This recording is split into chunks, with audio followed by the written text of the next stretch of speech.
Somebody taught me a long time ago a very valuable lesson, which is In 1997, Apple had 90 days left before bankruptcy. The tech world wrote its obituary. Then, Steve Jobs returned. What happened next rewrote history. The company had bled over $1 billion, laid off thousands, and released one failed product after another, most infamously, the Newton message pad. After years of misfires, Apple was in shambles. The same tech world that once hailed it had turned its back. But then came a seismic shift. Steve Jobs returned. After being exiled in 1985, he walked back in, not with flair, but with a scalpel. Apple was bloated and confused. Jobs called it out. We were selling a lot of crap. His first move? Cut 70% of the product line. No committees, no hesitation. He killed the Newton, killed the clone program, and erased the noise. But the boldest move? He turned to Microsoft. Yes, Apple's longtime rival. Jobs secured a $150 million investment from Gates, along with a commitment to continue supporting Office for Mac. It was shocking, risky, and utterly necessary. Apple had just been given a lifeline, but now it had to prove it deserved to live.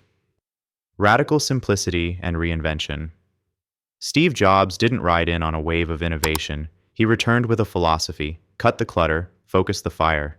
He simplified Apple's bloated catalog into just 4 clear product quadrants: desktop and laptop for both consumers and professionals. He gutted entire divisions: printers, handhelds, unnecessary software, and even 5 of 6 national distributors. Manufacturing moved to Taiwan, distribution slashed, inventory cut by 80%. And then he dropped the iMac G3, colorful, bold, internet-ready. It wasn't just a PC, it was a statement. The world noticed. Apple sold 800,000 iMacs in a single year. The brand had life again. But Jobs wasn't done. In 2001, he unveiled the iPod, a sleek device that didn't just store music, it redefined how we consumed it. iTunes gave users full control, and the iPod became a global phenomenon. Suddenly, Apple wasn't just selling products, it was selling culture, and Jobs had transformed Apple into a lifestyle, one minimalist product at a time. The legacy of relentless focus. Then came the iPhone in 2007. One device, a phone, a music player, an internet communicator. Steve Jobs' announcement wasn't just a product launch, it was a tectonic shift. The iPhone changed how the world connected, worked, and lived. It triggered a smartphone boom that reached over 1 billion users by 2012. With the App Store, Jobs didn't just create hardware, he created an ecosystem. Apple's stock skyrocketed 9,000% from 1997 to 2011. The company went from near death to becoming the most valuable company on earth. But Jobs' real innovation wasn't the iPhone or the iPod, it was focus. He practiced 80-20 thinking, cutting everything that didn't work, doubling down on what did. He understood that most products, most ideas, most meetings were noise. The lesson: simplify, sharpen, obsess over the user. Today, Apple is more than a tech company. It's a blueprint for clarity and chaos. Would your business survive if you had to cut 70% of it tomorrow?